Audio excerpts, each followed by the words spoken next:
মা এত বাজে লাগছে যে আমাকে আমার মেকআপ আর্টিস্টই রিজেক্ট করলো ছবি তোলাতে। আরে না না। হ্যালো গাইস, আমি চলে এসেছি আবার তোমাদের কাছে নতুন একটা ভিডিও নিয়ে। আজকের শ্যুটের লোকেশন হচ্ছে অম্বিকা কালনা।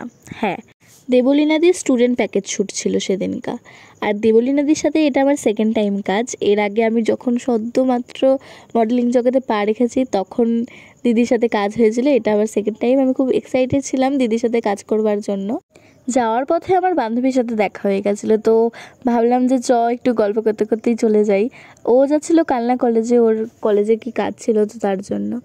আর আমি আমার কাজের ক্ষেত্রে ওদের বাড়িতে প্রায়ই আগে যাওয়া আসা থাকতো, কিন্তু এখন আর যাওয়া হয় না, কারণ কাজের জন্য অনেক চাপ থাকে। সকালে বিকেলে দুপুরে সারাদিন ধরে কাজ থাকে, তো তার জন্য শ্যুট না থাকলে টিউশনই থাকে।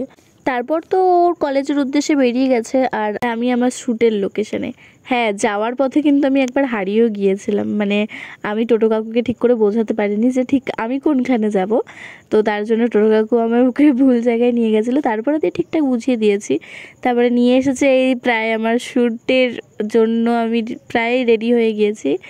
তারপর রেডি হওয়ার পরে আমি একটুখানি বলেছিলাম এই যে আমার মেকআপ আর্টিস্টকে যে একটুখানি দাঁড়াও, ছবি তুলি, একটু দাঁড়াও। বলছে যে না না আমি তুলবো না, আমার সাথে তুলো না, আমি একটু রেডি হয়ে নিই তারপরে দিয়ে তুলো। আর ওই যে দেখতে পাচ্ছ দেবলীনাদি এখন ডেকোরেশনের কাজে ব্যস্ত রয়েছে। আর শ্যুট কমপ্লিট হয়ে যাওয়ার পরে আমরা বেরিয়ে পড়েছি 8:30 নাগাদ। বেরিয়ে পড়েছিলাম 8:30 ট্রেনে।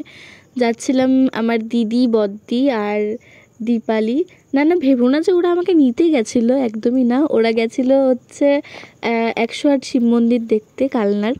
তারপর আমার সাথে একসাথেই বাড়ি এসছে। আমি বললাম যে চলো তোমরা একটু দাঁড়িয়েও আমার সাথে, তাহলে দিয়ে একসাথে বাড়ি চলে যেতে পারবো।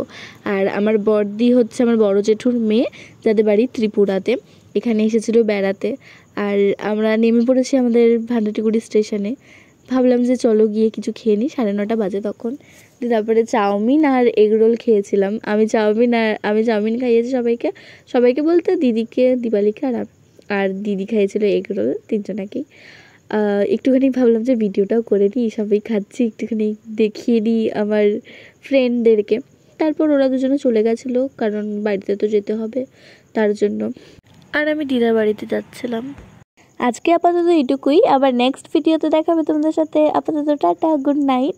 আর তোমাদের যদি আমার ভিডিও ভালো লাগে থাকে like, comment, share. Good night.